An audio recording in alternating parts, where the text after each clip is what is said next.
Niñas, buenas noches.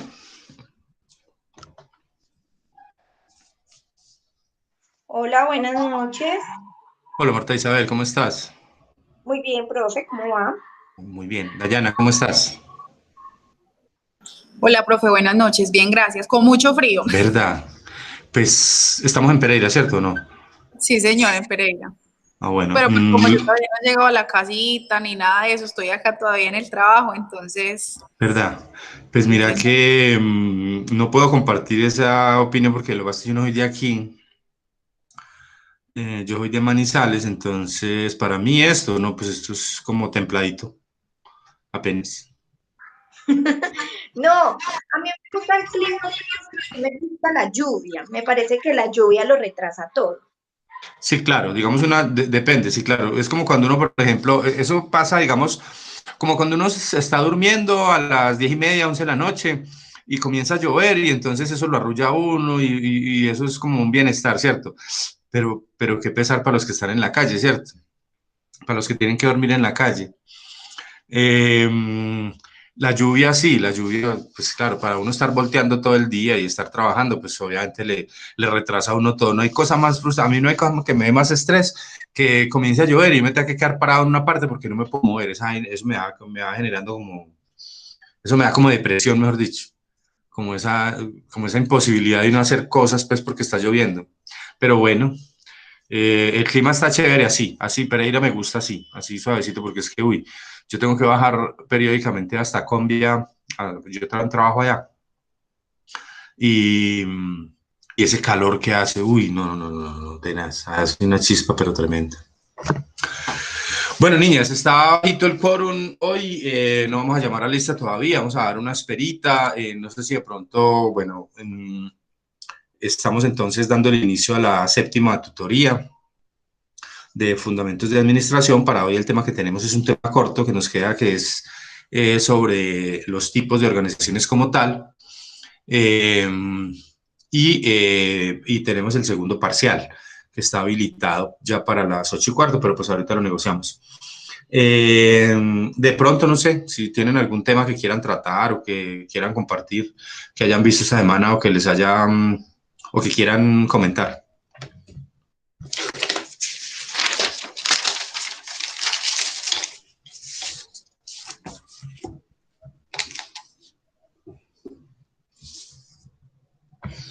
Bueno, listo. Entonces, la asistencia dejémosla para ahorita porque ahí se reportaron ahorita, se reportó Ángela y se reportó también Valentina, que están en trancón y que se demoran un poquito. Entonces, no llamemos a lista todavía. Bueno, entonces, empecemos con el tema de hoy. Les voy a compartir entonces. Qué Sí, pena Dayana. interrumpirle esto. Y el parcial de hoy, pues como de pronto, ¿cómo va a ser la dinámica? O... Es la misma. La misma del pasado, son 10 preguntas, falso y verdadero, o selección múltiple sobre los temas, sobre los dos últimos temas. Ah, bueno, profe. Hay que Es leer súper. detenidamente que no vayan a ver cascaritas. Dayana, por favor, no se llaman cáscaras, se llaman distractores. Y El profe tú, está en eso. ¿cómo? El profe es especialista en esos distractores. Sí, distractores, pero recuerden que siempre, esas son preguntas tipo de CAES. En una pregunta CAES, ustedes van a tener una pregunta, una respuesta que es correcta. Tienen 4 tipos de respuesta. Una que es correcta, una que es muy parecida, una que es contraria y una que es un distractor. Y hay que aprender a manejar esos distractores, esas cosas que como que los llevan a uno a inducir una respuesta errada. Hay que estar pila, no, pero uno cuando está bien preparado no se deja distraer. Entonces, Dayana, por favor, no se llaman cáscaras, esa palabra suena, uy, no, suena mejor dicho, ¿qué tal? Y ese profe como es de cascarero, no, ese profe como es de distractor, ¿sí? Listo, profe, ok. Bueno, listo. Entonces les voy a compartir el módulo para que miremos el tema, que como les digo, es un tema corto, pero también vamos a aprovechar entonces para mirar esas otras tendencias o herramientas o corrientes administrativas que habíamos sugerido en esas investigaciones. Para hoy vamos a mirar la administración por objetivos, la de competencias y el empowerment, que tenía una tareita que teníamos para hoy. Las vamos a mirar, las vamos a analizar, vamos a determinar cuáles son los puntos claves de esas herramientas como tal. Y luego entonces presentamos el parcial. Vale, muchachas.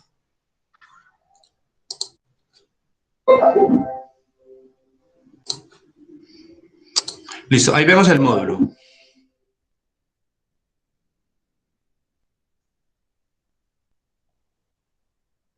Niñas. Señor. Listo. Entonces, miren, nosotros veníamos hasta aquí trabajando desde la tutoría pasada el tema del entorno de las organizaciones y habíamos visto cómo esas organizaciones se asemejan a los sistemas como tal y son sistemas realmente y están, digamos, afectadas por unas características generales que tiene la teoría de sistemas. Vimos entonces una presentación sobre la teoría contingencial que habla precisamente sobre ese tema, sobre, digamos, la forma de ver las organizaciones como un sistema como tal, ya no tanto como esa estructura inicial que veíamos de solo obreros y procesos y tiempos y movimientos, sino que tiene una cantidad de interacciones que influyen de manera directa en el desempeño de la organización como tal. Buenas noches a todos, buenas noches, profe, qué pena por llegar tarde. Hola, buenas noches. Sandra, ¿cómo estás? Bien, profe, gracias a Dios pudiendo llegar a casa. ¿Mucho trancón o qué? Uy, mucha agua, mucho trancón, pero bueno, gracias a Dios estamos aquí.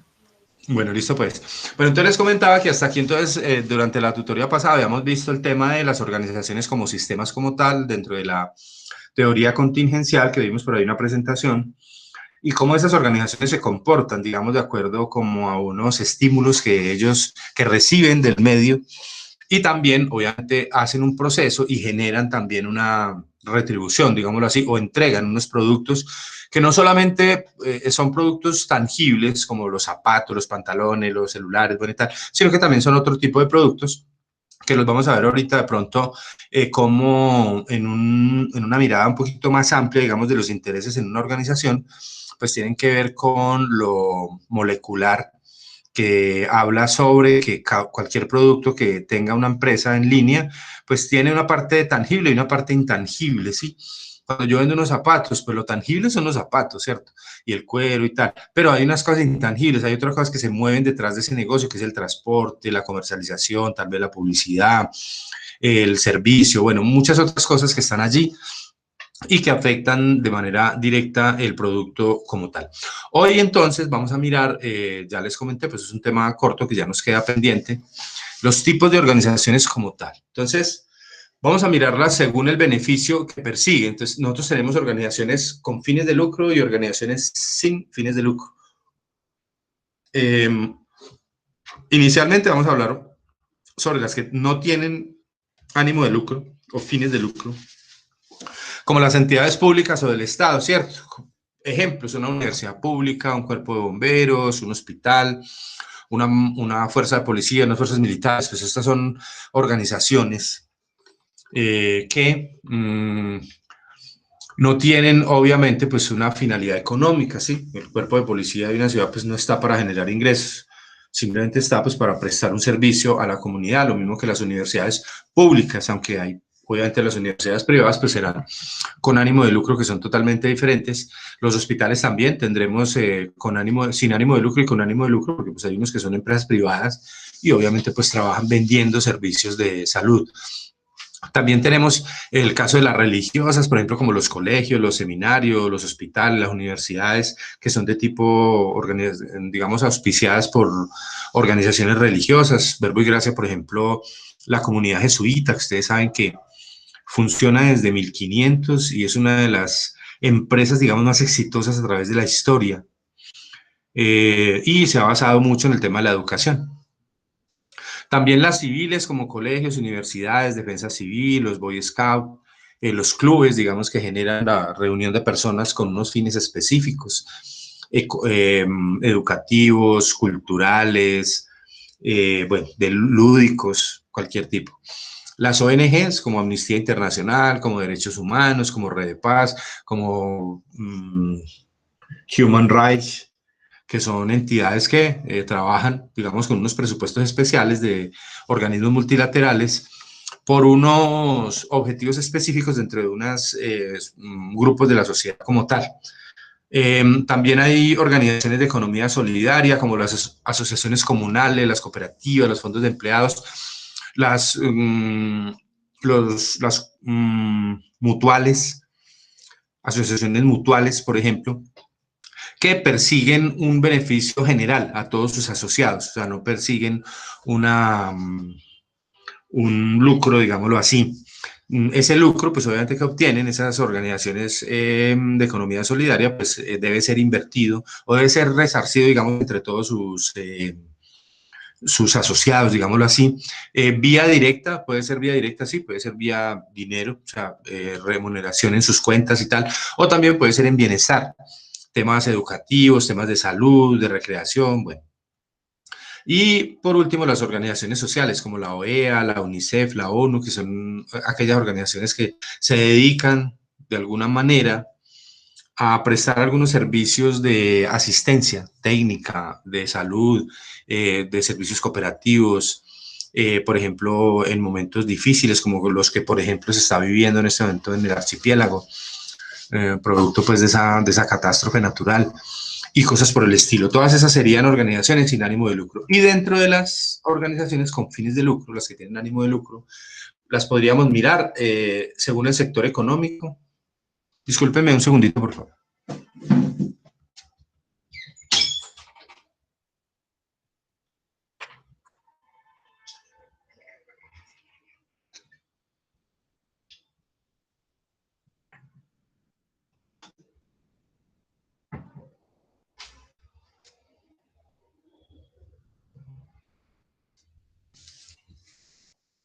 Y según el sector económico, hablaríamos de los tres sectores que pues, actualmente se consideran dentro de la economía, que son el primario, dentro del cual están las organizaciones agrícolas y mineras, el secundario, dentro del cual está la manufactura, o sea, las industrias como tal, el terciario, que son los servicios, y hoy en día hablamos, tal vez ya les había comentado por ahí, estamos hablando del sector cuaternario, que son aquellas empresas que son intensivas en inteligencia artificial, o sea, esos modelos actuales de negocios que tienen que ver con solo virtualidad y con inteligencia artificial, ya estamos hablando del sector cuaternario como tal. Y a través de la historia es importante que reconozcamos esto porque digamos que forma parte como de la evolución de las empresas y de las organizaciones. Hace unos 50 años, digámoslo así, pues el sector, por ejemplo, que en Colombia más aportaba al Producto Interno Bruto y a la generación de empleo y a la generación de riqueza al país era el sector primario, el agrícola, ¿cierto? Y debimos habernos quedado allí. Sin embargo, después trascendimos y tal y pasamos a que el sector secundario fuera el que más empleo generara y más aporte al PIB realizara. Hoy en día estamos hablando de que es el sector terciario. ¿Por qué? Porque cada vez el sector de servicios se va haciendo más importante. Hoy en día, por ejemplo, vía tercerización, como hablamos en la tutoría pasada, y todo este tipo de cambios adecuaciones, digámoslo así, al momento moderno, pues hacen que el sector terciario hoy en día sea el que más esté generando producción como tal. Uno de los sectores que está dentro de ese terciario, que más genera ingresos hoy en día, es el sector de las aplicaciones, de las app. No sé si les había comentado, hace poquito salió un artículo. En Estados Unidos hay, o sea, apps ahí como en el mundo caminando unas entre 65.000 y 70.000 apps. No todas son exitosas, pero hay muchas que son exitosas. Y hay apps para todo, para lo que uno se imagine, para, mejor dicho, cualquier actividad en la que uno menos piense, hay una app que está funcionando. Y se dice que en Estados Unidos es el área de trabajo del área de la industria hoy en día que más ingresos genera y está generando en promedio a cada director o a cada dueño, digamos, de una app de esas, unos ingresos promedio de $100.000 anuales. Y pues $100.000, un ingreso de $100.000 anuales, pues es muy buena plata. Estamos hablando de un ingreso, el dólar ayer cerró a ¿cómo? Hoy cerró a 3.620, creo. O sea que estaríamos hablando de 362 millones. Y es una muy buena plata. por ese, digamos, esa migración que ha tenido la industria hacia ese sector terciario. Por el tamaño, nosotros podríamos hablar de empresas grandes, medianas, pequeñas y microempresas. El tamaño de las empresas, tal vez ya lo hemos comentado, hay una norma, digamos, que está en Colombia por el Código de Comercio que dice que estas empresas están determinadas, o el tamaño, perdón, de estas empresas está determinado por el número de los empleados que tengan. Sin embargo, hoy en día se dice que la mejor manera de clasificar las empresas es por el volumen de las ventas, porque realmente esa es la fuerza que genera la empresa. Es decir, lo que les quiero decir es esto, una empresa que tenga 50 empleados puede vender más que una que tenga 200. ¿Por qué? Porque su estructura es diferente. Y entonces es más real medir el tamaño de la empresa por el tamaño de las ventas. Nosotros decimos, por ejemplo, que una microempresa está hasta, creo que hasta 1.000 salarios mínimos, o sea, estamos hablando de 438 millones en ventas anuales, que son unas ventas importantes. Y de ahí en adelante estaríamos hablando de una mediana y después estaríamos hablando de una gran empresa, ¿cierto? Pero digamos que el tamaño de la empresa hoy en día se da más por la capacidad, digamos, de generar ingresos que por el número de los empleados como tal. Por el origen del capital, bueno, esto es como muy básico. Tenemos públicas, privadas y mixtas, cuando el origen del capital pues es del gobierno, cuando es del sector privado o cuando es una combinación, como lo que se ve hoy en día mucho de las APP, que se llaman también igual que las aplicaciones, son las alianzas público-privadas, es decir, la generación de algunos proyectos del Estado en sociedad, digámoslo así, con la empresa privada como tal. Se manejan hoy mucho porque digamos que tal vez logran mejorar en el tema de la transparencia y del manejo de la desviación de recursos, porque cuando hay plata privada, pues el privado cuida más su dinero. O sea, si yo tengo una empresa del sector privado, a mí no me interesa robarme a mí mismo. Entonces, pues es un poquitico como de trasladar, es una manera como de trasladar un poquito el control estatal, el control de la contratación hacia los privados como tal, y eso pues ha funcionado de alguna manera. Por la explotación y conformación del capital, podríamos hablar de nacionales, extranjeras, multinacionales o mixtas también. Hoy en día se ven mucho las mixtas cuando entran al país esos capitales que vienen a invertir en empresas colombianas y que los llamamos los joint ventures o las sociedades de riesgo compartido, es decir, viene una empresa extranjera a participar en un negocio en Colombia y comparte riesgo con la empresa colombiana, porque no quiere compartir el riesgo completo, no quiere, perdón, asumir el riesgo completo, sino que quiere compartir, pues obviamente por el conocimiento, por el know-how, por la administración, por todas estas cosas. Por la responsabilidad legal podríamos tener en comanditas limitadas y sociedades ilimitadas. Pero eso, digamos, como depende del tipo de sociedad que yo vaya a crear como tal.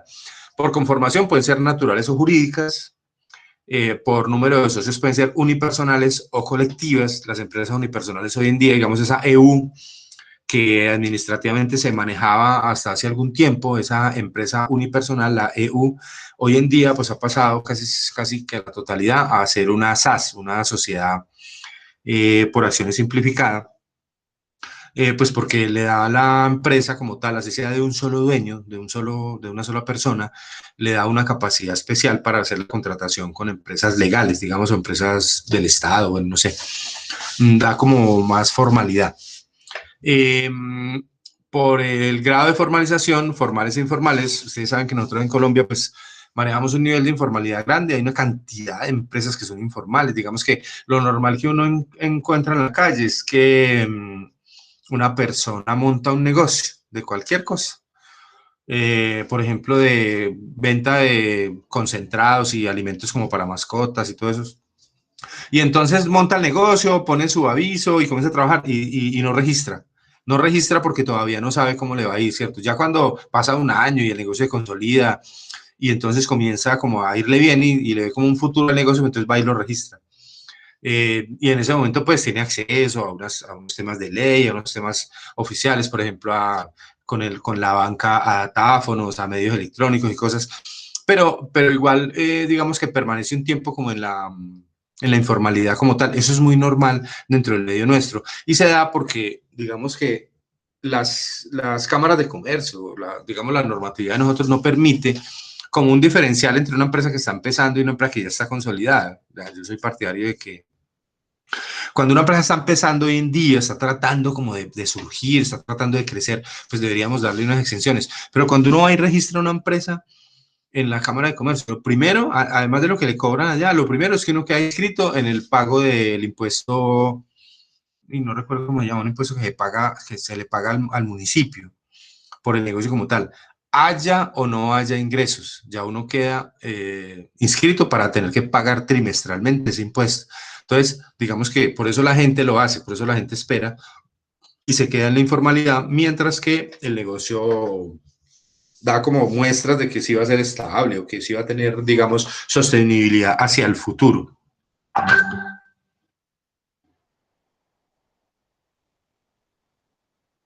Bueno, por el grado de tecnología tenemos empresas que son intensivas en tecnología, poco intensivas, que son más manuales, y intensivas en mano de obra. En general, digamos que lo más importante sería tener muchas empresas que sean intensivas en mano de obra. Las exportadoras, por ejemplo, en mano de obra deberían tener algunas consideraciones especiales. ¿Por qué? Pues porque es que lo que necesitamos es generar empleo. Mayor empleo y de mayor calidad. Entonces, digamos, estas que son intensivas en mano de obra, pues deberían tener algunas como prebendas especiales. Por cubrimiento territorial podríamos tener cubrimiento regional, nacional, negocios internacionales o empresas globales, lo que llamamos las multinacionales, que son empresas que tienen presencia pues en todo el mundo. Pues no digamos en todo el mundo, porque en todos los países no hay unos países africanos en donde las empresas no entran, pero sí pues como en la mayor parte, digamos, de los países. Por tipología, podríamos tener organizaciones que aprenden, basadas en la gestión del conocimiento como tal, las organizaciones flexibles que se adaptan fácilmente, pues que digamos que su fortaleza es la capacidad de adaptación a los mercados como tal o hacia el medio. Las organizaciones inteligentes, las llamamos así, digamos, porque, digamos, de alguna manera automática responden a los cambios del mercado, están más, digamos, atendiendo unos modelos de negocio que son un poquito más automáticos. Las organizaciones virtuales, ustedes saben que hay mucha organización que es virtual. Por ejemplo, ahorita se está manejando un tema, no sé si lo tratamos acá hace poquito, sobre un banco, una idea de banco que tuvo un señor de Medellín y que está creciendo a nivel latinoamericano, de un banco totalmente virtual. Se llama, ¿fue acá que lo tratamos o no? No, profe, con nosotros no. Se llama Nubank. ¿Se han escuchado sobre eso? Es un emprendedor antioqueño que está creando como una idea de una entidad financiera que es totalmente virtual, que no va a tener ninguna oficina, digamos, a nivel de piso, pues a nivel de calle, sino que todo va a ser virtual. Obviamente, pues eso le va a dar un beneficio en la estructura de costos impresionante y están atendiendo a eso. Eso sería un ejemplo de una organización virtual. Las moleculares son unas organizaciones que trabajan sobre la idea de que detrás de cada producto hay unos intangibles, hay un tangible y un intangible, lo que hablábamos ahorita un poquito, sobre la idea de los zapatos. Es decir, los zapatos, pues el zapato suple una necesidad y tal, pero tiene unos intangibles que van hacia el lado. Esa es como la idea de las organizaciones moleculares, como entender ese concepto como tal. Hasta ahí, niñas, preguntas, dudas. No, profe. Todo muy- Aportes. No, pues que no supimos, yo tampoco me acuerdo cómo es que se llama el impuesto que pagan las empresas al municipio, pero sí hay uno que se paga directamente al municipio.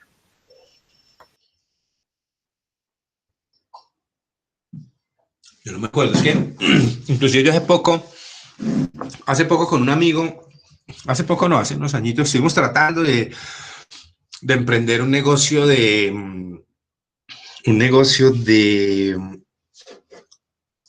como de servicios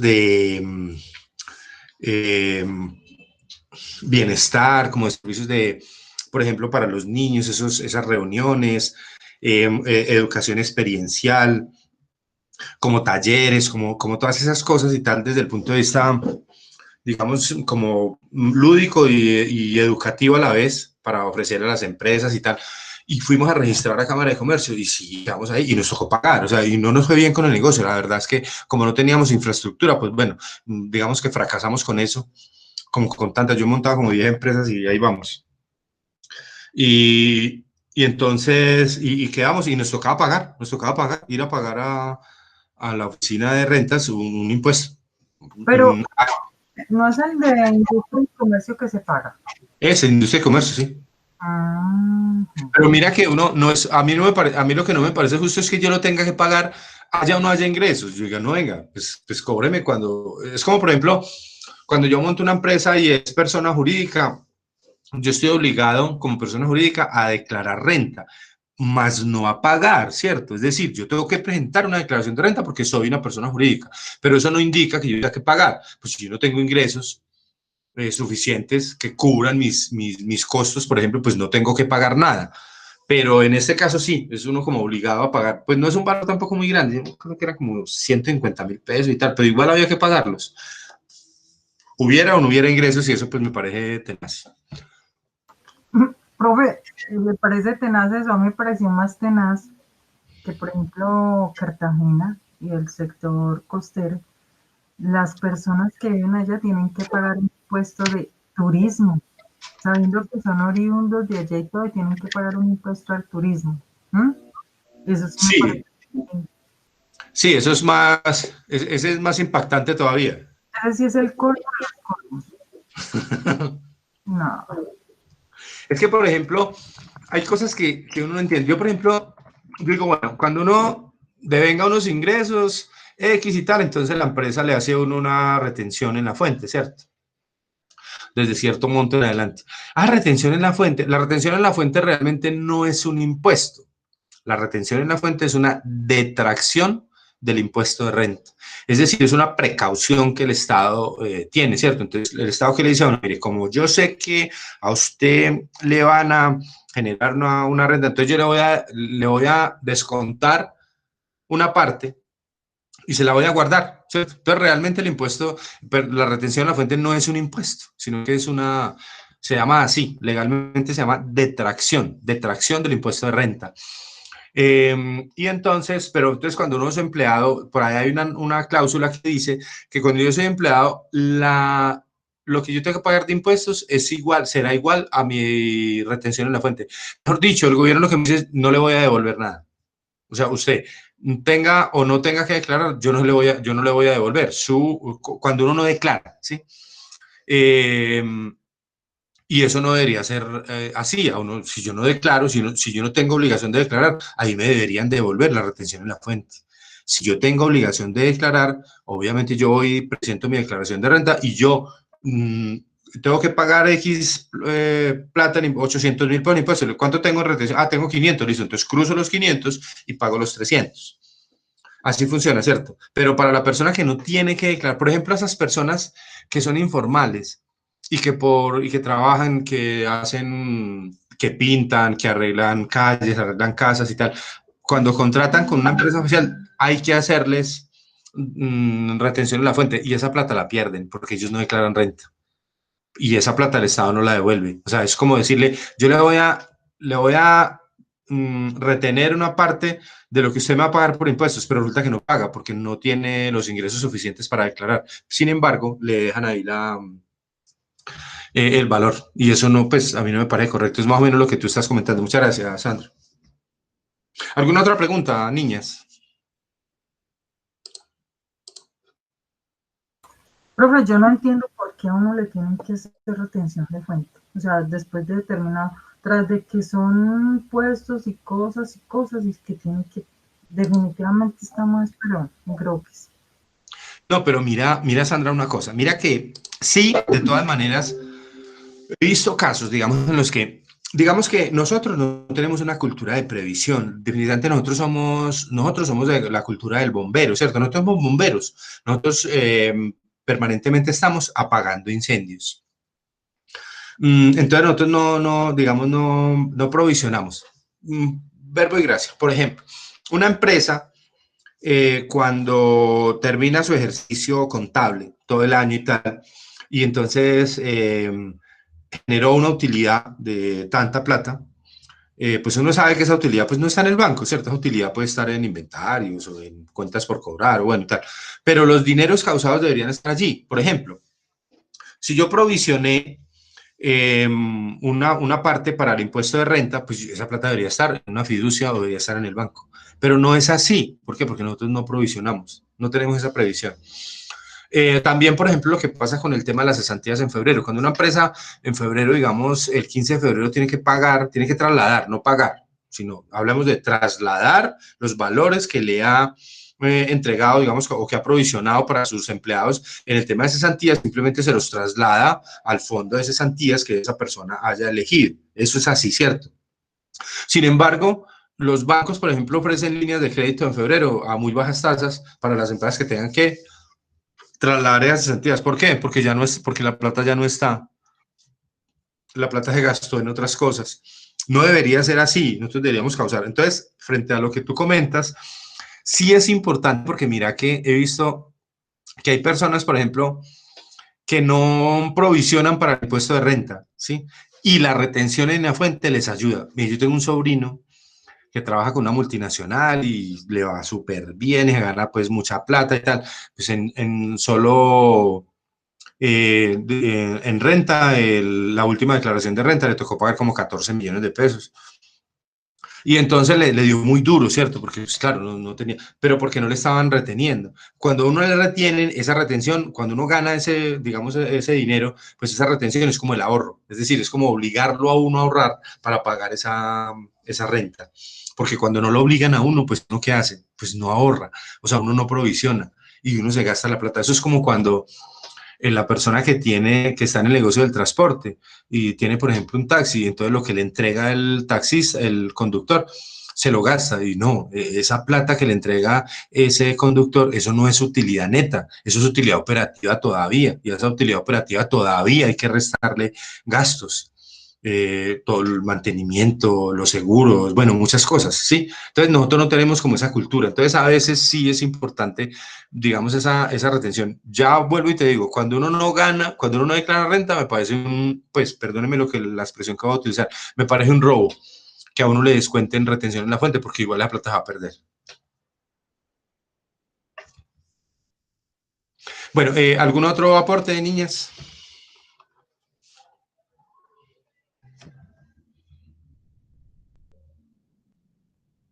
Bueno, vamos a hablar un poquitico sobre la organización y los stakeholders o las partes interesadas. Este concepto de stakeholders fue introducido en un memorándum del Stanford Research Institute en 1963 como una manera de diferenciar un poco entre lo que es el stakeholder, es decir, la parte interesada en la empresa como tal, y el shareholder, que era una filosofía que se trabajaba anteriormente, que era que solamente el accionista era el interesado en la empresa, es decir, que solamente él tenía interés. ¿Por qué? Pues porque obviamente, pues al ser accionista, pues él tiene sus dineros ahí aportados, está incurriendo en un riesgo, está participando en un negocio, todos los negocios tienen riesgo, cada uno tiene un nivel de riesgo, se llaman los betas de riesgo diferente y obviamente pues detrás de eso él va a perseguir una utilidad. Pero, digamos, este concepto del stakeholders, entonces se trabajó en ese momento como una ampliación, digamos, de la visión de las personas que están interesadas o los grupos que pueden estar interesados. Ese término está orientado a desafiar la idea, lo que les comento, de los shareholders, que eran los accionistas como tal. Hoy en día, digamos que se trata de una manera más general de que esos stakeholders se tengan en cuenta como los empleados, como los proveedores, los clientes, por ejemplo, las familias de los empleados de manera indirecta también son stakeholders, porque cuando yo trabajo con una empresa y yo tengo digamos, una relación laboral allí, yo derivo mis ingresos de esa relación laboral, pues tal vez mi hijo o mi hija o mi esposa también dependa de eso, ¿sí?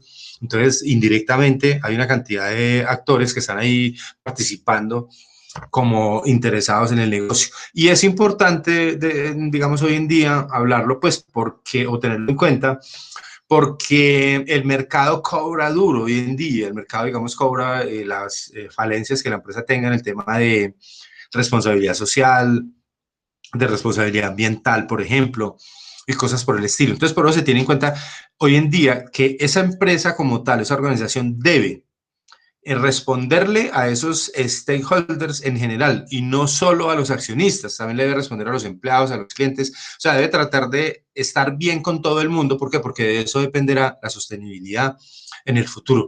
Hay empresas que abusan de la posición de mercado, pero las posiciones de mercado pueden cambiar de un momento a otro.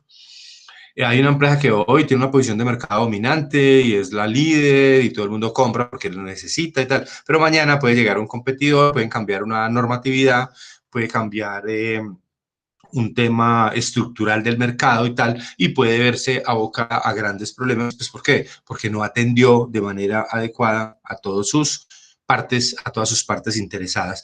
Dentro de esos tipos de grupos de interés tenemos primarios y secundarios. Los primarios son de manera directa, como por ejemplo los accionistas, los clientes, los proveedores, los trabajadores, las familias de los trabajadores y tal. Y los secundarios pueden ser, por ejemplo, aquellos que no participan directamente en el intercambio con la empresa, pero que sí pueden afectar o verse afectados por las acciones de esta. En esta categoría tenemos, por ejemplo, competidores, medios de comunicación, ONGs, está el Estado, por ejemplo, porque claro, el Estado también participa dentro de la empresa.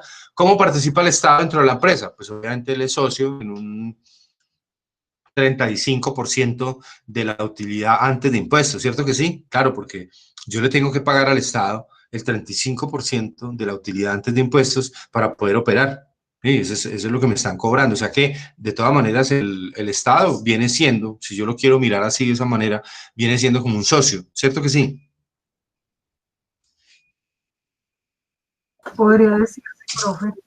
Sí, podría decirse que es un socio, pero que no aporta, ¿sí? Es un socio que solamente viene por el dinero, no aporta porque no aporta capital, no tiene riesgo. Pero bueno, ese es el sistema, digamos, ¿Cómo?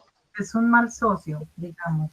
Sí, digamos que para nosotros podríamos decir que es un mal socio. ¿Por qué? Pero no por el hecho como tal, no por el hecho de que nos quite el 35% de la utilidad antes de impuestos, sino por el hecho de que con ese 35% que nos quita no se hace una buena administración, ¿cierto? Ustedes saben que el impuesto más grande que pagamos los colombianos, ¿cuál es?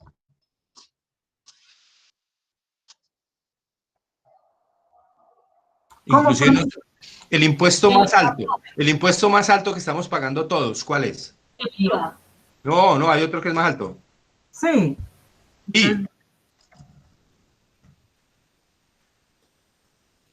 ¿Cuál es más alto que todos?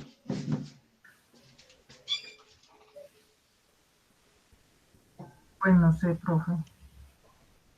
Uno que tenemos que pagar año a año. Ah, el predial. Oh, otro. Profe, ¿será que yo no tengo que pagar ninguno? Profe, la renta. Nada, ese chiquito. Ay, no, corchadas. Miren, el impuesto más alto que tenemos que pagar nosotros se llama la corrupción. Vale más que la renta, vale más que el IVA, vale más que todo. Ah, sí. Entonces... Profe, yo estaba pensando en un impuesto en serio.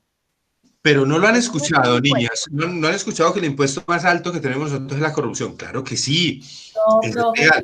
Es decir, miren, para nosotros ese Estado hoy en día es un mal socio. ¿Por qué? No por ese 35%, no, porque eso es de ley y eso nosotros sabemos que, miren, ustedes saben que en Colombia, y uno tiene que entender, hay dos Colombias. Nosotros pertenecemos a una, nosotros somos los ricos, los privilegiados, ¿sí? Los que tenemos un techo, tenemos una casa, tenemos comida, podemos ir a la universidad, nos podemos educar, podemos luchar por nuestro futuro. Sí, nosotros somos los ricos, pero hay otra Colombia. ¿Cuál es la otra Colombia? Esa otra Colombia que no tiene oportunidades, que no tiene acceso a la educación, que no tiene acceso a la salud, que no tiene... Sí, entonces, ese es, digamos, ese es como el pecado que tenemos nosotros. Entonces, ese 35% es un mal socio para nosotros, claro, pero no por el 35%, sino por el manejo que se le da a ese 35%. Tal vez ya se los había comentado, o de pronto, si de pronto algunas han tenido pues la oportunidad, yo sé que algunas sí han tenido la oportunidad de mirar el video que propusimos de por qué los colombianos somos pobres. Ahí hablan sobre el tema, por ejemplo, de Suiza. En Suiza el aporte que hace una persona en impuestos es, creo que ya les había comentado, es más del 40%, cerca del 45%. Es decir, en Suiza una persona que gana, digamos algo, o sea, pues obviamente los ingresos allá son muy altos, pero que se gana 1.000.000 de pesos, aporta 450.000 en impuestos. Pero ese suizo paga esos 450.000 con gusto. ¿Por qué? Porque la salud es gratis, la educación es gratis, porque las vías son excelentes, porque no hay habitantes de calle, porque no hay, sí, casi no hay desempleo, el desempleo es subsidiado y cosas así. Entonces, digamos que es un mal socio, como dice Sandra, sí, yo lo entiendo, yo te entiendo la posición. Es un mal socio porque no aporta, pero no es porque no aporte, sino porque no administre de manera correcta las utilidades que obtiene en unas empresas, en unos proyectos en los que no aporta. Sí es claro, muchachos.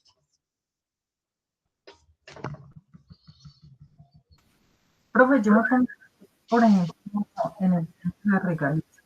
Eso es algo que se entrega a gobernaciones y todos estos entes que funcionan con esos bonos, por así decirlo. Y eso siempre va al bolsillo, siempre los municipios que obtienen estas regalías son con pobreza, con tantas cosas, y los demás son los que siempre están obteniendo estos recursos para fines terceros que nunca llegan a ser para lo que fueron destinados. ¿Por qué? Porque es una empresa mal administrada. Desgraciadamente es así. Yo por eso pienso que la política es lo más corrupto que puede haber. Y uno puede ser muy buena gente, pero en la política, el que se mete a la política y no aporta para ella y a los planes macabros que tienen, entonces lo van sacando desde taco.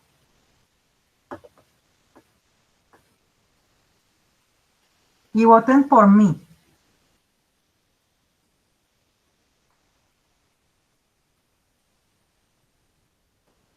Muchachas, ustedes están todavía por ahí.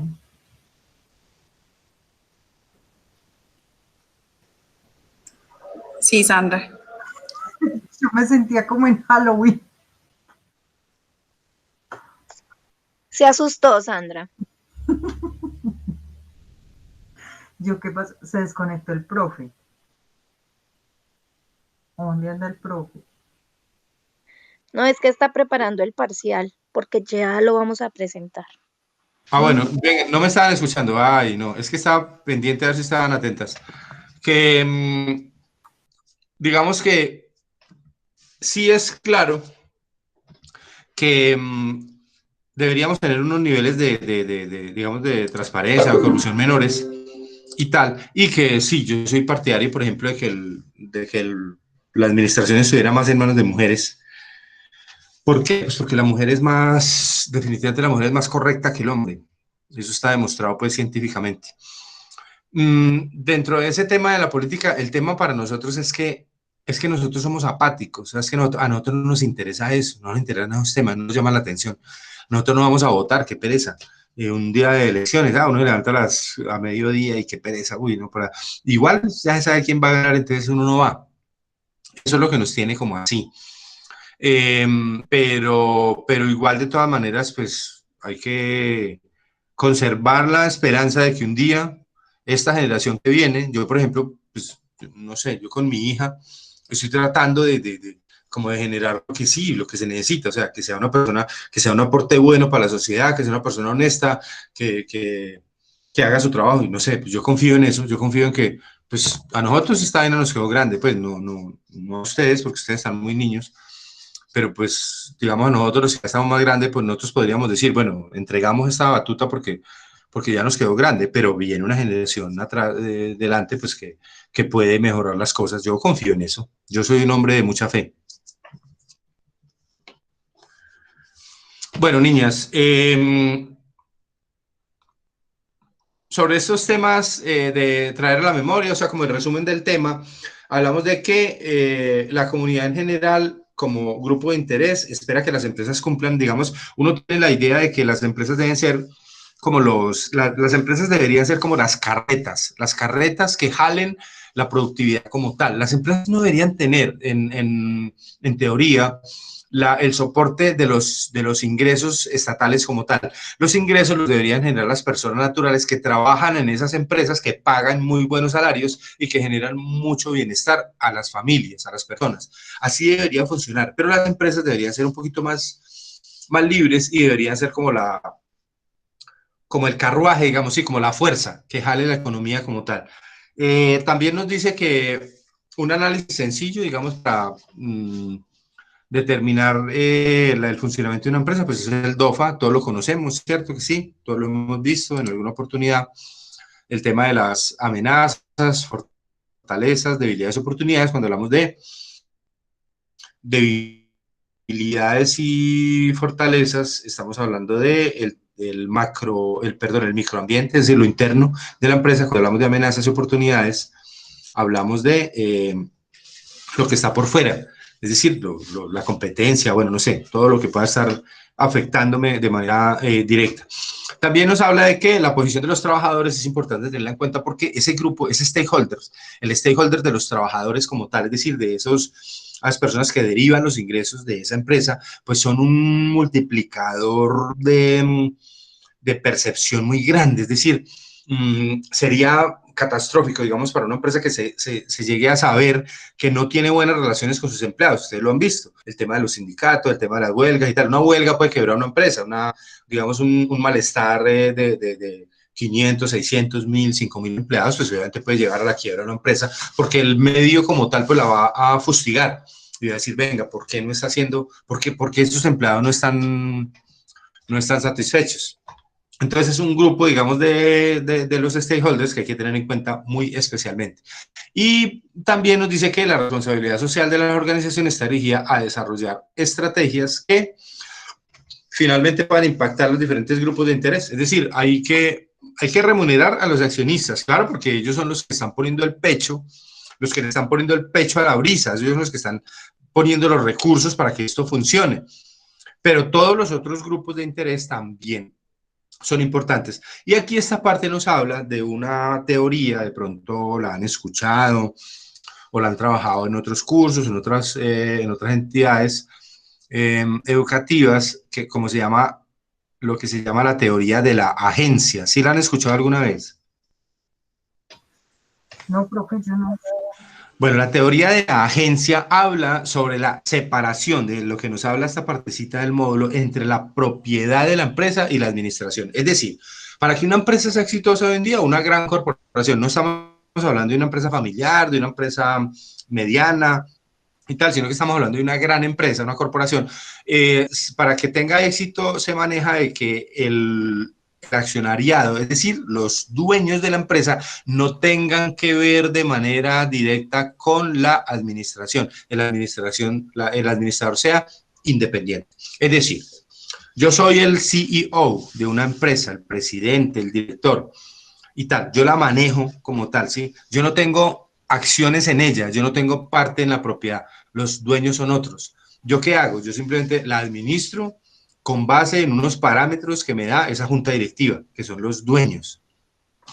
Pero eso en ocasiones hace que los intereses de ese administrador estén o sean contrarios a los de esos dueños. ¿Por qué se puede dar eso?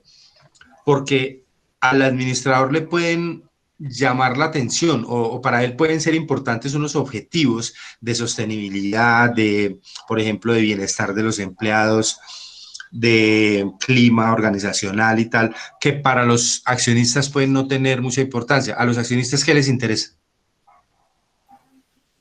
La producción. Claro, el dinero. O sea, ¿cuánto me van a retribuir por esta plata? Sí, yo tengo ahí 1.000 millones, 2.000 millones, 3.000 millones metidos. Pues, ¿cuánto me van a pagar por eso? Esa es la mirada del accionista. La del administrador puede ser totalmente contraria. Se llama la teoría de la agencia. Estoy seguro que la van a ver por ahí en algún otro curso como tal, es una teoría bien interesante en donde se ponen, digamos, se extraponen los intereses de ese director con ese dueño de la empresa como tal. Bueno, preguntas, niñas. O sea que es, a mí págamelo. ¿Cómo? En esa teoría, a mí págamelo. Sostengan el capital y me van dando lo que me pertenece. No te escuché bien, Sandra, ¿cómo es? Que esa teoría lo que dice es que a mí, si yo soy un accionista, entonces a mí no me interesa, sino que me paguen lo que me corresponde mensual, semestral o anual y listo. No tengo ni nada más que ver con eso. Es muy, sí, es muy así, digamos que se da muy, muy de esa manera, que ese accionista sea monetarista totalmente, es decir, que esté pendiente solamente de la utilidad y no le importe lo otro. Lo que pasa es que esa visión, recordemos lo que mirábamos ahorita de los stakeholders, es muy sesgada, ¿sí? Porque yo no podría garantizar la sostenibilidad del negocio en el futuro si solamente pienso en el dinero. Yo tengo que pensar también en qué está pensando el cliente, el proveedor, los otros grupos, los empleados, bueno, sí, todos los interesados para poder tener esa sostenibilidad. Ese tema, digamos, de la teoría de la agencia, digamos, yo lo explico en algún otro curso de gestión financiera o de finanzas corporativas, que también los dicto, de la siguiente manera. Por ejemplo, si yo soy el presidente de una empresa, yo soy el presidente, sí, yo soy el CEO de esa empresa y a mí no me interesa nada más, o sea, yo dirijo la empresa, yo estoy aquí contratado para obtener la mayor utilidad posible con base en lo que me han dado, en los recursos que me han dado. Pero yo no tengo acciones, yo no soy dueño de nada, ¿sí? Resulta que un día yo tengo que comprar, sí, se toma una decisión de que hay que comprar, voy a inventar algo, una máquina que vale 500 millones. ¿Por qué? Porque se necesita cambiar un proceso de producción y se necesita comprar la máquina y ya, se tiene que tomar esa decisión. Entonces, yo tendría como director de la empresa, como presidente, dos maneras de financiar esa máquina, de financiar ese proyecto. La primera es ir al banco y pedir la plata prestada, ¿sí? Y pagarle un interés al banco. Y la segunda es pedirle a los socios que hagan el aporte, ¿sí? Que se metan la mano al bolsillo y que me entreguen los 500 millones para yo comprar esa máquina. ¿Qué preferirían ustedes? ¿Banco o accionistas?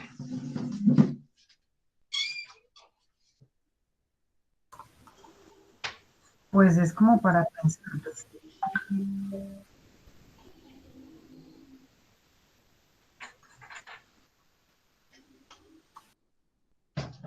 ¿Cómo, Sandra? Que yo lo pensaría, profe, al banco porque pues sabe uno que tiene que mensualmente generar por A o por B, pero con accionistas. Pero tienes que tomar una decisión, toma una decisión. O sea, tú eres la directora de esa empresa, la presidenta de esa empresa. Tienes que comprar esa máquina y tienes esas dos opciones, socios o banco. ¿Qué elegirías tú? Yo elegiría el banco, ¿Por qué elegirías el banco?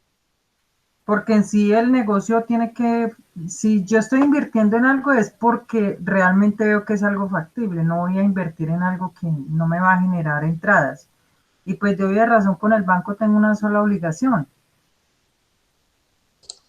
Bueno, ese es un buen punto.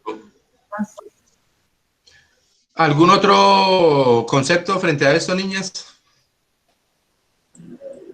Pues, profe, bajo mi ignorancia, digamos que de pronto, en mi caso yo escogería a los inversionistas, porque se supone que cada quien tiene que colocar una parte, ¿cierto? Para la materia prima.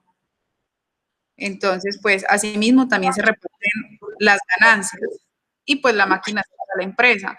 Mientras que todos colocan, digamos, que compra la máquina, pero si yo vendo con el banco es algo que, pues, digamos que ya no se tanto. Listo. O sea que tú elegirías pedir a los socios que colaboren, que aporten. Sí, señor. Listo. ¿Alguna otra Yo opinión? también elegiría esa opción. La de los Porque socios. Sí, porque no quisiera tener que pagar intereses por el préstamo que recibiéramos del banco. Listo, perfecto. ¿Alguna otra? Bueno, miren, el análisis es el siguiente. Resulta que yo les comenté desde el principio de esta hipótesis, digamos, es hipotético que estamos hablando, de que se trata de un director, de un gerente, de un presidente que no tiene nada que ver con la propiedad. Yo, por ejemplo, si yo fuera el CEO de esa empresa, yo elegiría el banco. Y les voy a contar por qué. Porque con el banco resulta que los socios ponen un dinero para la empresa, aportan, ¿cierto? Pero ellos esperan una rentabilidad que tiene que estar por encima a la que yo le voy a pagar al banco. Si no, no sería negocio. ¿Por qué ellos esperan una rentabilidad más alta? Porque el riesgo que están corriendo ellos es más alto. Recordemos que cuando una empresa se liquida, primero se le paga a los empleados, después al gobierno, después a los proveedores y por último, si algo queda, a los socios. Entonces ellos están asumiendo el riesgo más alto. Entonces la rentabilidad que ellos persiguen está por encima de la que me cobra el banco. Sí, claro, tiene que estar por encima. Y es legal y es normal y es apenas aceptable que ellos quieran una remuneración diferente. Pero yo no tengo nada que ver con la empresa, yo soy dueño, yo soy el director. Entonces yo elegiría el banco. ¿Por qué? Porque al banco yo le contrato un crédito, por ejemplo, a 36 meses por esos 500 millones y yo a los 36 meses le termino de pagar sus cuotas y le doy la mano y le digo, banco muy querido, muchas gracias por sus servicios, hasta luego. Y me despido de él y no tengo que volver a verlo.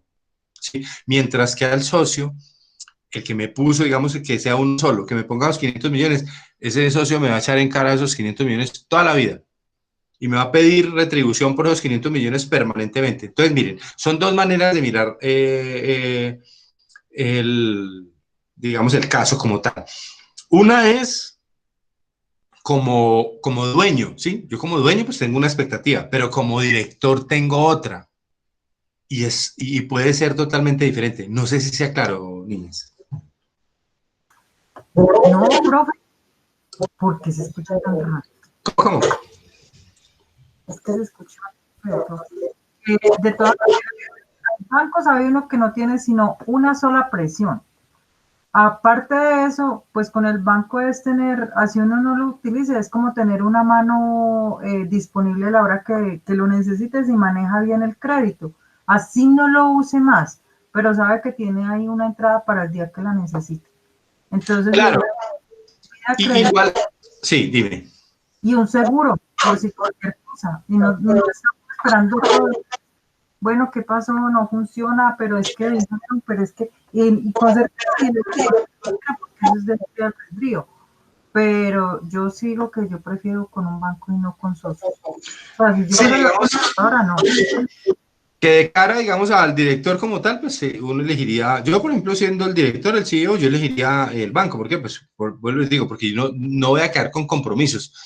Mientras que ese accionista que me puso los 500 millones, ese me va a echar en cara a todos y me acuerde que yo, en una junta directiva me va a decir, acuerde que yo lo apoyé a usted con la compra de esa máquina de los 500 millones, ¿sí?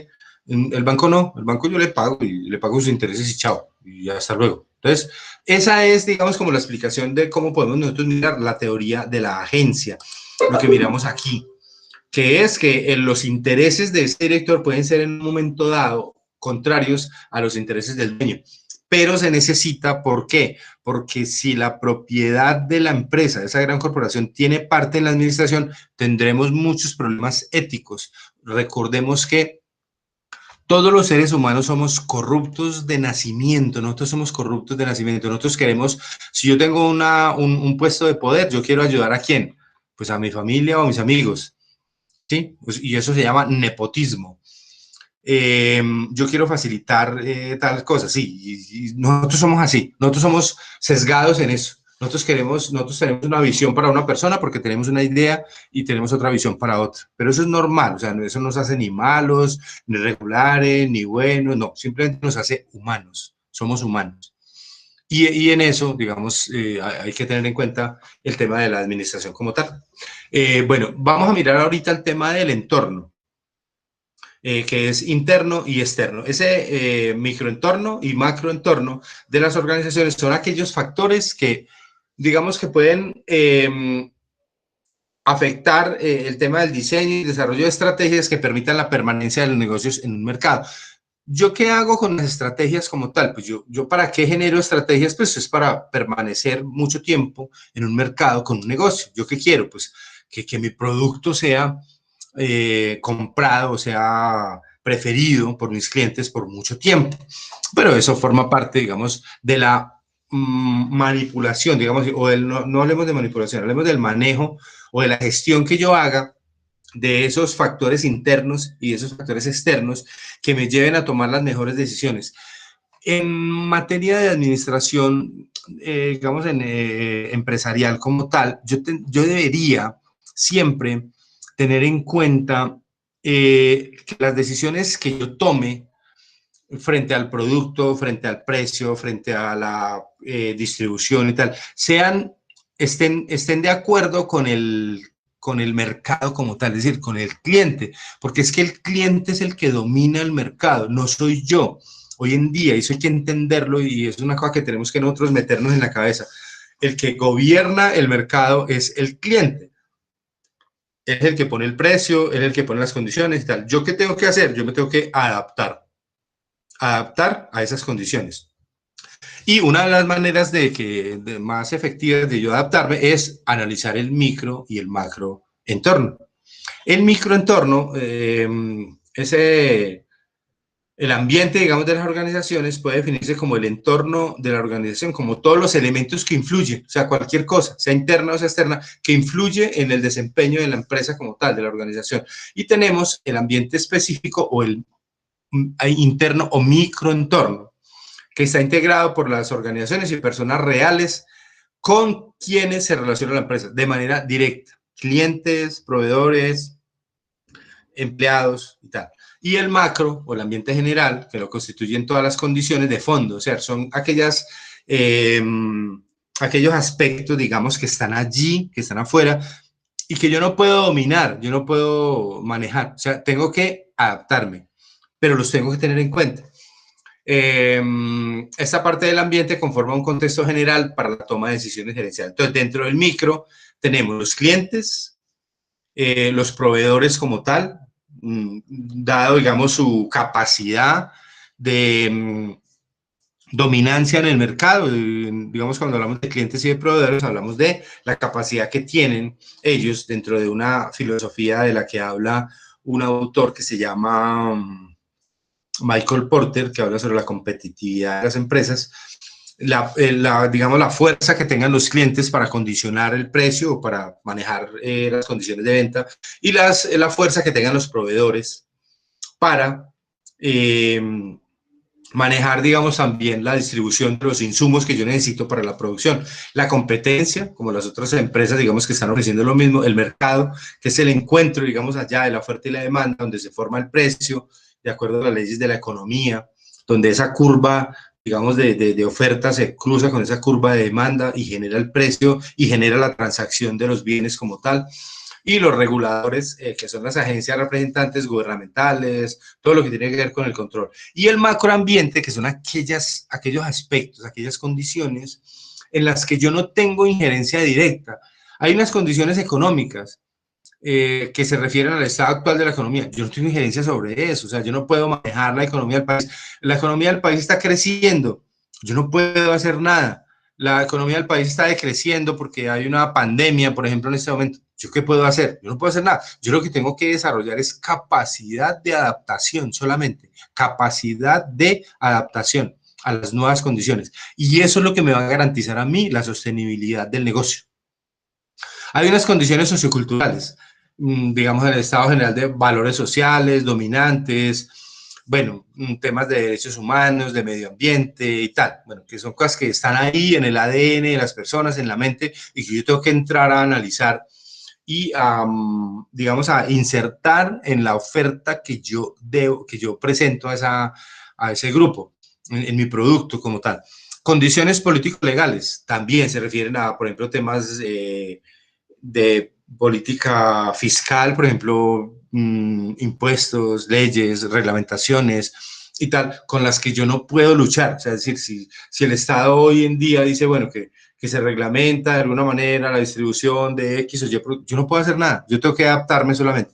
Las condiciones tecnológicas y por último las ecológicas también, que tienen que ver con la naturaleza y el medio ambiente. Ustedes saben que hoy en día, digamos, está de moda y eso, digamos que se quedó un poquito más por más tiempo, porque resulta que casi que siempre al final de cada siglo hay un sentimiento de la humanidad como por el tema ambiental, ¿sí? Y eso ha sido cíclico. Entonces, a finales de 1900, entonces lo tuvimos. Sin embargo, ahorita se ha quedado un poquito más tiempo. La gente, digamos, cuando al final va a finalizar un siglo, la humanidad como que piensa un poquito y se siente y dice, venga, ¿qué vamos a hacer? Estamos acabando el agua, estamos acabando el aire, bueno, tenemos que hacer algo y tal. Se despierta como un sentimiento ambiental, pero eso va pasando a medida que el siglo va empezando. Sin embargo, ya vamos en el 20 y todavía estamos hablando mucho sobre eso. Y es importante tenerlo en cuenta. ¿Por qué? Porque hoy en día hay algunas empresas internacionales que solo contratan, o sea, para hacer una compra, digamos, una empresa europea a una empresa colombiana, le pide primero sus certificaciones ambientales y eso es importante tenerlo en cuenta. Bueno, este, digamos, es como el entorno organizacional, este es como un ejemplito aquí, no lo voy a ahondar mucho porque yo sé que ustedes ya lo han trabajado en el tema de la matriz DOPA, que habla de el análisis de las amenazas y oportunidades que están afuera, ¿sí? Que cómo el entorno me amenaza, pero también, además de que me amenaza, me genera oportunidades si yo las sé aprovechar, si yo estoy alerta, si yo estoy atento y tal, y cómo puedo manejar las fortalezas y debilidades que son las que están al anterior. Como ejemplos, fortalezas pueden ser financieras, comerciales, diferenciación de productos y debilidades podríamos tener como estrategias comerciales, calidad de productos y tal. Y dentro de los aspectos externos, que son oportunidades y amenazas, podríamos tener oportunidades siendo un factor que está fuera de la empresa, como se pueden hallar préstamos, tecnologías, alianzas, cosas que me ayuden a mí o que me puedan facilitar como crecer el negocio como tal. Y dentro de las amenazas, que también están afuera, pueden ser, por ejemplo, competidores fuertes, fenómenos económicos, precio de la divisa, el precio del dólar, índices de inflación, bueno, factores que yo no puedo controlar, pero que igual de todas maneras tengo que tener en cuenta dentro de la afectación de la empresa como tal. Bueno, niñas, ¿les preguntas hasta aquí?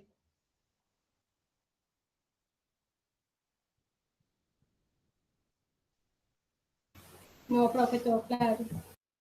Bueno, listo. Entonces vamos a hacer el break, 15 minuticos, nos vemos a las 8:02 para que miremos un tema antecitos de empezar el parcial. Listo, muchachas. Bueno, profe. Listo, pues bueno, entonces nos vemos enseguida, ¿vale?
Bueno, niñas, ¿cómo nos fue? Bien. Bueno, listo, vamos a registrar rápidamente el tema de asistencia. Lady Johanna, Presente, profe. Sandra,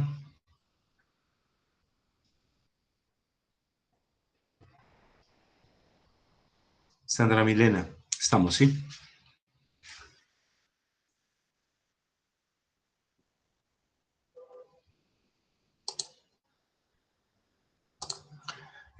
Valentina,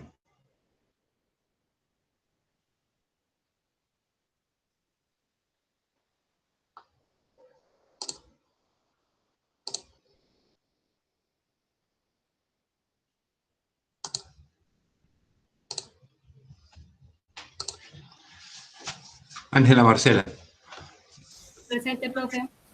Dayana, Presente. Marta Isabel, Presente. Carol,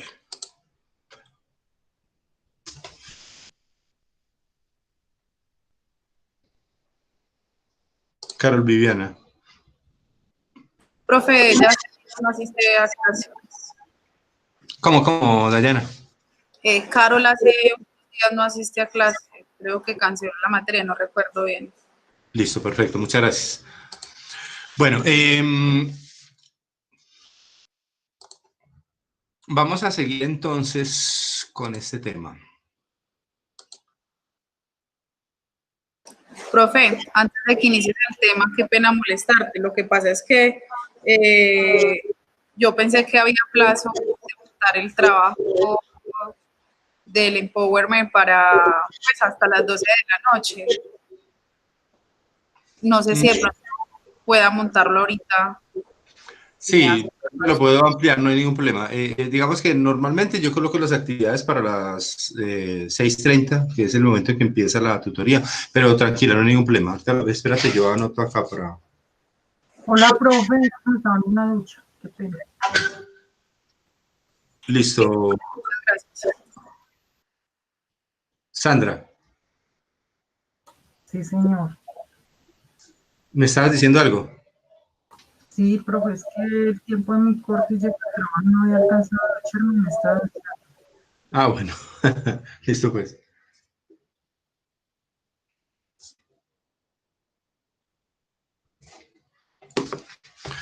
Bueno, vamos a terminar entonces este tema.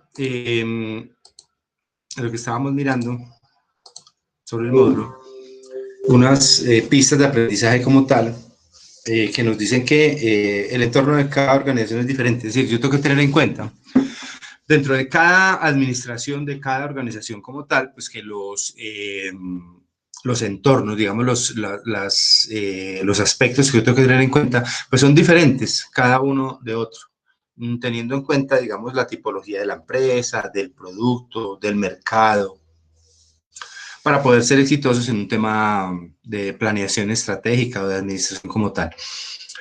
También nos habla de que un análisis sencillo, pues es la matriz DOFA, que seguramente es conocida por todos, el tema de analizar las fortalezas, las amenazas, las oportunidades y las debilidades que tenemos, pues para, digamos, centrarnos y darnos cuenta como en qué posición estamos.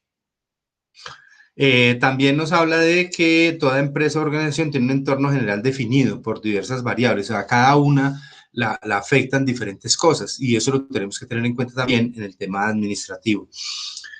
También que muchas organizaciones han fracasado y llegan a su quiebra por la falta de análisis del entorno. Sí, eso es real, porque digamos que si yo no tengo, recuerden lo que yo les he comentado siempre y me parece, digamos, un tema muy importante, y es que cuando administremos cualquier tipo de empresa, cualquier tipo de actividad, pues tenemos que tener en cuenta el entorno como tal. Si no lo tengo en cuenta y trabajo solamente sobre el microentorno o sobre el entorno interno, digámoslo así, pues obviamente voy a tener grandes problemas en el tema de sostenibilidad al futuro. Yo tengo que mirar cuál es mi producto, cuál es mi mercado, cuáles son las afectaciones que tengo dentro de ese macroentorno, pues quisiera que tener como a la vista para tomar las decisiones, los cambios, las adaptaciones, digámoslo así, para poder continuar allí. Y que el éxito de la empresa dependerá si se elige el entorno. Es decir, yo debo elegir en qué entorno quiero trabajar. Depende de las condiciones del mercado, depende de las características puntuales del producto que yo maneje como tal. Bueno, niñas, hasta aquí tenemos el tema como por pensum de la materia como tal. Ya lo que sigue aquí son unas pistas de aprendizaje que están planteadas en el módulo. Me parece importante que las lean y las tengan en cuenta porque de allí pueden salir algunas preguntas para el final. Es como un resumen, estas pistas de aprendizaje me dan como un resumen de lo que vimos durante el curso como tal. Y me parece importante que le peguen una leidita antes de, dentro de 8 días que tenemos la última tutoría y vamos a presentar el final. Porque digamos que es como la esencia del curso como tal, lo de la temática. ¿Preguntas, niñas, hasta aquí? No, pues, profe, usted me está despidiendo súper chévere. Hoy parcial y dentro de 8 días también. Sí, digamos que se da por eso, porque es que, digamos que yo manejo un poquito diferente el tema de las fechas de los parciales, porque a mí en la tutoría 4 me parece que es muy rápido para hacer el primero, entonces lo hago en las 5, y la otra pues se queda para las 7, y la otra pues se queda para el final. Lo que pasa es que en este caso, en este cronograma que estamos manejando en este ciclo, pues no hay para las materias entre semana, no hay una fecha de recuperación ni nada, sino que simplemente la tenemos dentro de 8 días y ese es el final. Entonces se da por esa tipología. ¿Qué otra pregunta?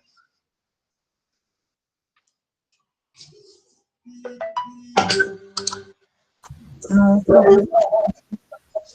Bueno, dentro de la temática que nosotros estamos trabajando, no forma parte, yo ya les había comentado, digamos, desde el principio, no forma parte del pensum como tal, pero a mí me parece muy importante que miremos algunas tendencias, llamémoslo herramientas o corrientes administrativas que son importantes de trabajar. Bueno, les digo, no están en el pensum, no van a ser evaluadas como tal porque no puedo, o sea, porque no están en el pensum, pero me parece que dentro de un curso de fundamentos de administración, pues es importante tenerlas en cuenta porque es algo moderno, es algo que está actual, que es real y que nos interesa a todos. Hoy vamos a ver la administración por objetivos, que teníamos pendiente, una investigación que teníamos. Ahí lo están viendo, sí. Sí, señor. Bueno, y se trata de lo siguiente. Es una teoría administrativa como tal, la administración por objetivos o la APO, que llamamos. De eso no habíamos hablado de esto, ¿cierto? No, solamente habíamos... No, esta no la habíamos... Listo, estaba como de tarea y tal, como la investigación. Vamos a hablar un poquito sobre este tema antes de entrar con el parcial. Los antecedentes de esta teoría como tal son la administración por objetivos o la APO surgió como un método de evaluación y control sobre el desempeño de áreas y organizaciones en crecimiento rápido. Recordemos que después de toda esa evolución del pensamiento administrativo y de las tendencias o de las escuelas de administración clásicas, científicas, relaciones humanas, estructuralistas, de sistemas que habíamos visto, pues después de la terminación de la Primera Guerra Mundial, por 1914, en donde llegamos a la conclusión, según la teoría, digamos, de que se terminó la segunda etapa de la revolución industrial, esas empresas comenzaron a generar un crecimiento desaforado, muy grande. Y entonces fue en ese momento, a partir de 1929, la gran crisis, la gran depresión que hubo después de la Primera Guerra Mundial, en donde los mercados internacionales todos colapsaron y nosotros no fuimos ajenos a eso. Es la crisis económica más grande que ha existido sobre la historia, de que se conozca. Donde después de eso fue que comenzaron los teóricos, digamos, o los entendidos sobre el tema, a hablar sobre administración desde otro punto de vista, no solamente desde esa generación fabril, producción, máquinas, plantas y tal, sino que se comenzaron a ver otro tipo de injerencias, digámoslo así, sobre el desarrollo de la teoría administrativa. De 1929, entonces con la Gran Depresión. Luego vino un tema importante que fue la intervención keynesiana. Este señor John Maynard Keynes es considerado el padre de la economía moderna, el que es el, digamos, el referente que todavía hoy utilizamos sobre cómo el Estado debe intervenir sobre la actividad económica para producir más rendimiento.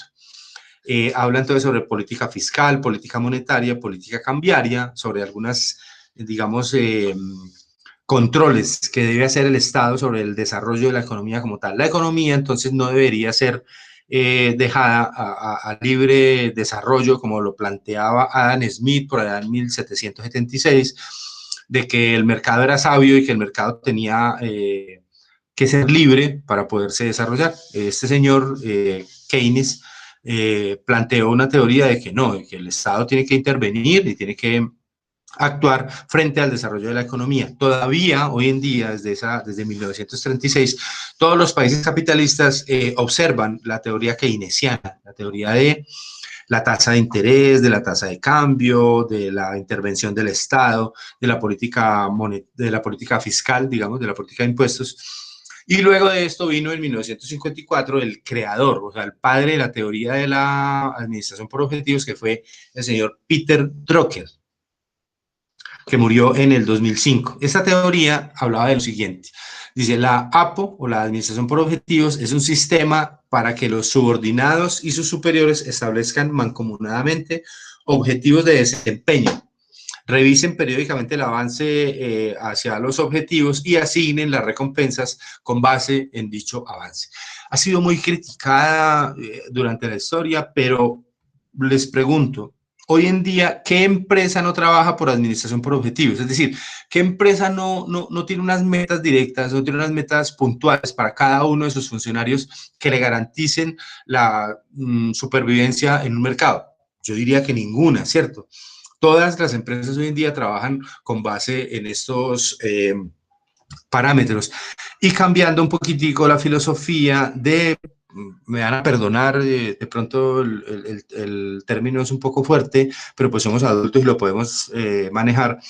Cambiar un poquito la filosofía de las horas nalga por la productividad, es decir, de no estar simplemente basados en estar sentados cumpliendo una labor por 8 horas diarias, a hablar de productividad como tal, de unas metas, de unos resultados específicos, de unas producciones que yo tengo que generar, que cada funcionario, digamos, tiene que generar para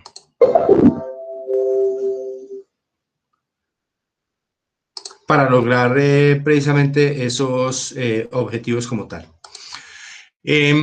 Hablamos de que esta administración por objetivos tiene unos elementos básicos que son la especificidad de las metas, es decir, el conocimiento de cada participante, digamos, dentro de la organización, dentro del proyecto, de qué se le pide, qué se espera obtener de su producción, de su trabajo como tal. La participación en la toma de decisiones es, digamos, democrática como tal. El plazo explícito, es decir, en qué tiempo usted debe conseguir, cada funcionario debe conseguir esa meta, y la retroalimentación acerca del desempeño. Cuando hablamos de retroalimentación, hablamos de el tema de preguntarle a cada uno de esos funcionarios, digamos, pues hombre, ¿cómo le fue con la meta? ¿Por qué no la cumplió? ¿Qué problemas tuvo? ¿Cuál es su experiencia sobre eso? ¿Cuál es su sentimiento? Habla un poquitico sobre un tema que se llama el coaching, que está muy de moda hoy en día, la administración por coaching, que es como el arte de hacer preguntas poderosas, es decir, es sentarme con mi subalterno, digamos, y preguntarle, hombre, no cumplió la meta este mes, ¿qué pasó? ¿Cuál es el sentimiento? ¿Cómo podemos mejorar? ¿Qué estrategia podemos utilizar para el siguiente mes para lograr un desempeño superior? De eso habla la retroalimentación acerca del desempeño como tal. Las características. Esta administración por objetivos tiene como características las siguientes: el establecimiento conjunto de objetivos entre el ejecutivo y su superior, ¿cierto? Sí, como concertar la meta, cuál es la mejor, cuál es la alcanzable, cuál es la objetiva que se espera de mi desempeño como tal. El establecimiento de objetivos para cada departamento o oposición, la interrelación de los objetivos de los departamentos y la elaboración de planes tácticos y planes operacionales. Recordemos que cuando hablamos de planeación estratégica, hablamos de planes de estrategia, largo plazo, táctica, mediano plazo y operacional, corto plazo. Operacional es el día a día, es como lo que tengo que hacer, la medición punto a punto que tengo que hacer para lograr ese objetivo como tal. También la evaluación permanente y la revisión y reciclaje de los planes, es decir, mirar cuáles son pertinentes para que continúen y cuáles no, cuáles tengo que reciclar y cambiar. La participación activa de la dirección en la toma de decisiones en el tema de objetivos y el apoyo constante del staff durante las primeras etapas. El staff es como ese grupo sabio, digamos, que yo tengo, con el cual yo me soporto en las decisiones. Cuando yo soy el CEO de una empresa, pues yo tengo un staff. Yo tengo un director financiero, un director de producción, un director administrativo, un director de finanzas, bueno, no sé.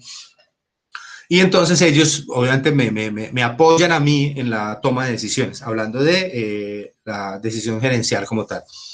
La determinación de objetivos tiene que ver con las características estructurales, que son como la capacidad que tiene la empresa para generar esos resultados como tal. Yo tengo que tener en cuenta esas capacidades. Yo puedo pensar que mi empresa tiene una capacidad, yo quiero, ¿cierto? Tengo un objetivo de abarcar todo el mercado, pero tengo que tener en cuenta las características estructurales. La estructura me define a mí o digamos, me delimita hasta dónde puedo yo llegar y es importante tenerlo claro. Yo puedo querer vender 10.000 unidades, pero resulta que no puedo producir sino 2.000, pues bueno, venga, yo tengo que acercar un poquito esa pretensión que yo tengo frente a la capacidad estructural.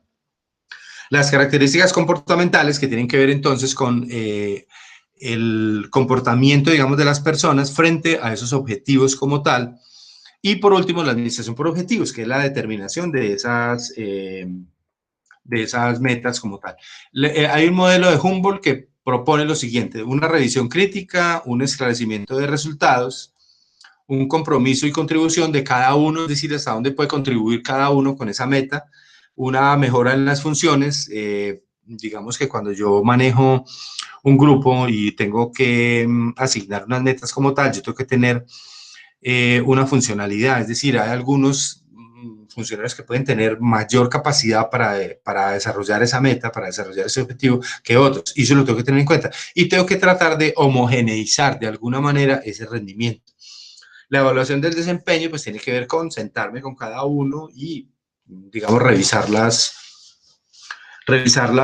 ejecuciones y plantear los cambios, digamos, o las mejoras, digámoslo así, las intervenciones que tenga que hacer para lograr una mejor ejecución. Y por último, el tema de la motivación, que es, digamos, que está aquí planteado como un punto, pero puede ser el eje central, porque cuando yo planteo una administración por objetivos, yo tengo que motivar a la gente, yo tengo que estarla permanentemente motivando con base en ¿qué? En incentivos, en reconocimientos, digamos que tiene que ser importante para la persona cumplir esa meta como tal. También hay un modelo que lo propone Odiorn, otro autor, que habla de las medidas de desempeño, de la revisión de la estructura, o sea, de la capacidad como tal, de las medidas de evaluación, de la evaluación del trabajo propio, del seguimiento continuo, de la evaluación de resultados y, por último, de la evaluación del desempeño. Casi que todas las empresas grandes hoy en día importantes pues tienen un tema de evaluación de desempeño que lo hacen anualmente o periódicamente según la necesidad y pues evalúan cada ejecución, digamos, y tratan de corregir, digamos, de alguna manera lo que esté por fuera.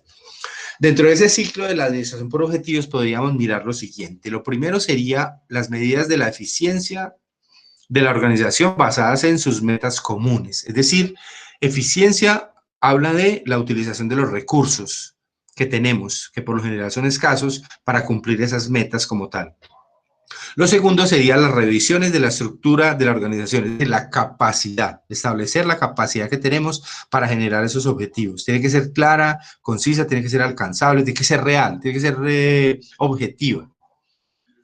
Lo tercero sería concertar las metas desde el superior hasta el subalterno y el subordinado pues proponer, digamos, o sea, la administración por objetivos trata de como concertar esa meta que es la más apropiada, la más alcanzable dentro de la organización como tal. Lo cuarto sería el acuerdo conjunto sobre las metas, puesto sobre la mesa la pretensión del jefe, digamos del ejecutivo, y las posibilidades que tiene el subordinado para cumplirlas.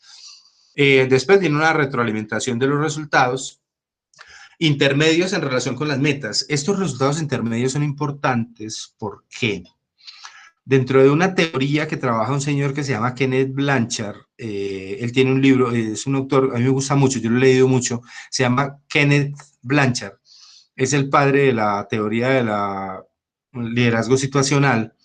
Él tiene un libro muy bueno que se llama Bien Hecho y habla sobre la consecución de las metas, pero periódicas, ¿sí? Resulta que a nosotros se nos olvida un poquito eso, de como de reconocer, si una persona tiene una meta de 20 unidades al mes, como solo reconocer las 20 y todo lo que esté por debajo de las 20 recriminarlo, y eso es un error según la teoría de este señor, sino que yo debería resaltar los avances periódicos, es decir, no, pues ya llegó a 5, ya llegó a 10, ya llegó a 12, ya llegó a 15, un aplauso, una felicitación, hombre, va bien, tal. Pero por lo general nosotros nos basamos solamente en la meta final, en la cifra final.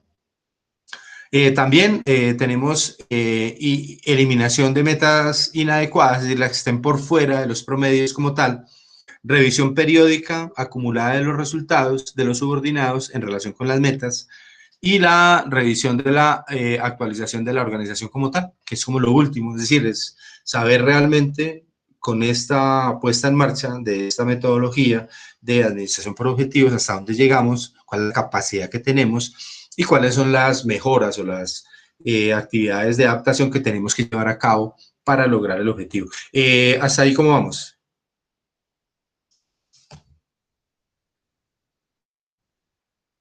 Bien, profe. Bueno, hay unas críticas a la administración por objetivos. Tiene ventajas como la mejor administración, la calificación de la clarificación de la organización. Sí, se hace más clara, digamos, cuando yo pongo todo en cifras y en metas y tal, pues se hace más claro hacia dónde vamos y qué es lo que tenemos que perseguir. El compromiso personal es importante y las personas se entusiasman cuando pueden controlar su propio destino, es decir, el desarrollo de su propia efectividad o su propia productividad como tal. Como desventajas tenemos las deficiencias en la enseñanza de la filosofía, es difícil, digamos, llevarla a la práctica, pues porque no es algo que a la gente le guste, que le digan, hombre, es que usted tiene que hacer tanta producción mensual, no estamos acostumbrados a eso. Las deficiencias en la provisión de normas, la dificultad para establecer metas, muchas veces las metas, digamos, son inalcanzables o están por debajo y no son retadoras para los participantes como tal, el hincapié en las metas a corto plazo, es importante medir cada pedacito de la meta, cómo se va logrando. El peligro de inflexibilidad, sí, digamos, esa es una de las grandes críticas que tiene la APO, y es que se vuelve inflexible en un momento dado. ¿Por qué? Pues porque yo persigo es la ejecución total y no la parcial. ¿Preguntas sobre este tema? Profe, yo pienso que esa administración por objetivos es buena, pero como dice usted, tiene sus puntos. Porque se trata de establecer objetivos, se trata de establecer metas, reglas, y es como cuando vamos dos en bicicleta, tenemos que ir a la par, cada quien tiene que dar lo que tiene que aportar para que todo funcione, es un trabajo en equipo. Entonces, desde el punto de vista, podríamos decir que es bueno, pero hay que mirarlo es como con lupa porque lo que decía ahorita, si se vuelve muy flexible tampoco va a funcionar de la forma que debería ser. Sí, digamos que críticas ha tenido muchas siempre, desde la aparición de la administración por objetivos ha tenido cualquier cantidad de críticas, porque es el monetarismo, es digamos, el pensamiento solamente de ejecución y se vuelve un poco impersonal y un poco, digamos, fuera de la filosofía de las relaciones humanas y tal, pero pues hoy en día, lo que les comentaba ahorita, prácticamente todas las empresas trabajan sobre ese esquema, ¿sí? Por ejemplo, un asesor financiero de un banco, una niña que trabaja en un front office en el banco, pues ella tiene una meta, tiene que colocar tantas tarjetas de crédito, tantos créditos, tanto, sí, y es medida por eso. Y vuelvo a lo que les comentaba ahorita, al tema, digamos, del cambio del pensamiento de nosotros entre, perdónenme la expresión que suena fuerte, horas nalga y productividad. Es decir, miren, una persona puede estar en un cargo 4 horas y puede generar mayor productividad que una que está 8 horas. Es decir, no se trata del tiempo, se trata de la metodología, y hay que cambiar un poquitico ese chip. Nosotros pensamos mucho en el tiempo que invertimos en el trabajo, pero tal vez no pensamos mucho en el tema de la productividad. Y en eso nosotros somos un poquito diferentes a los países industrializados. Los que trabajan allá en el norte, que la gente que trabaja por horas, trabaja por solo productividad. O sea, producen unos resultados y con base en los resultados obtienen unos beneficios.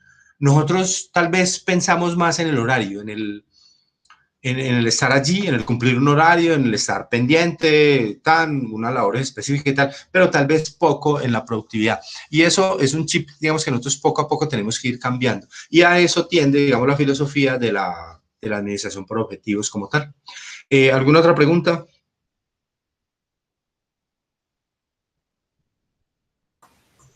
No, profe. No, profe. Bueno, niñas, entonces, por tema vamos a dejar ahí por hoy. Vamos a pasar entonces a la resolución del parcial. Ese parcial estaba para las 8:15, pero pues ya son las 8:28, entonces ya voy a entrar. Ustedes me dan unos 2 minuticos, yo entro y lo modifico. La hora, pues porque obviamente estarían en desventaja. El parcial está para 50 minutos, tiempo que me parece pues exagerado, pero pues por lo general siempre me piden 50. Entonces, yo quedo aquí, digamos, pendiente por el grupo de WhatsApp para cualquier eventualidad que se presente. No sé si haya más dudas, preguntas, reclamos, quejas, peticiones. No sé. Muchas gracias. Nos ayuda con el parcial. ¿Cómo, Sandra? ¿Quiere pues nos ayuda con el parcial? Sí.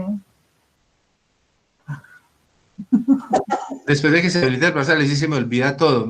Sufro de un tema de amnesia progresiva.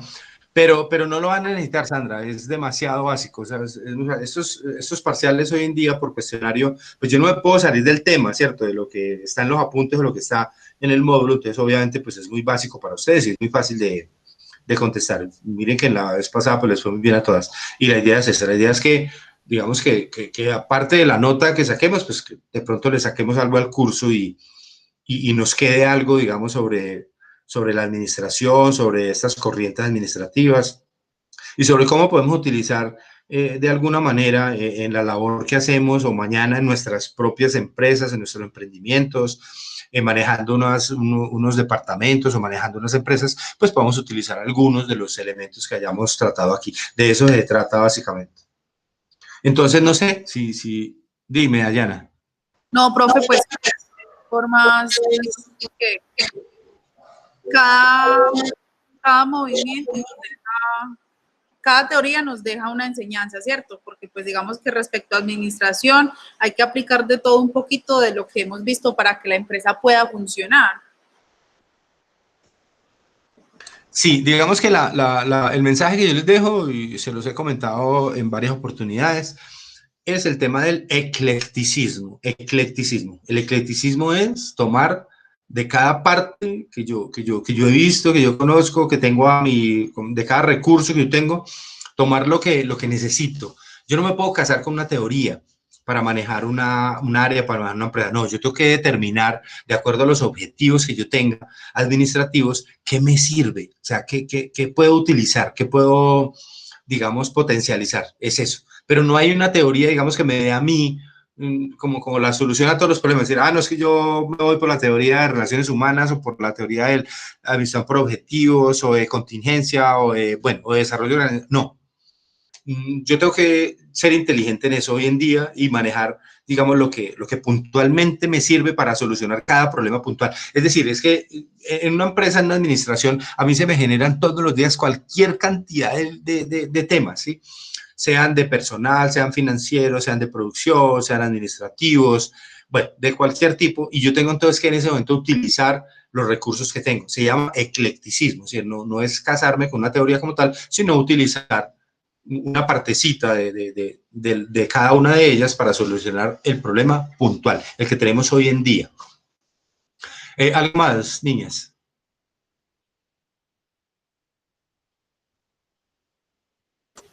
No, profe, el examen. Bueno, listo, niñas. Entonces, si no es más, damos por finalizada la tutoría por tema. Yo quedo pendiente por el grupo de WhatsApp, cualquier eventualidad que se presente. Les agradezco infinitamente por la atención, por el compromiso, por la participación. Nos veríamos entonces dentro de 8 días ya para terminar el curso y para presentar el examen final, que también va a ser muy fácil. Y cuídense mucho, niñas, y Dios las bendiga. Les pido 2 minuticos para yo modificar la hora del examen. Si no van a entrar todavía, denme 2, 3 minuticos para yo modificar, porque si no, pues entrarían con desventaja, ¿sí? Listo, profe, no hay problema. Listo, pues, entonces nos veríamos dentro de 8 días. Cuídense mucho. Ok, profe, gracias. Dios lo bendiga también. Noche.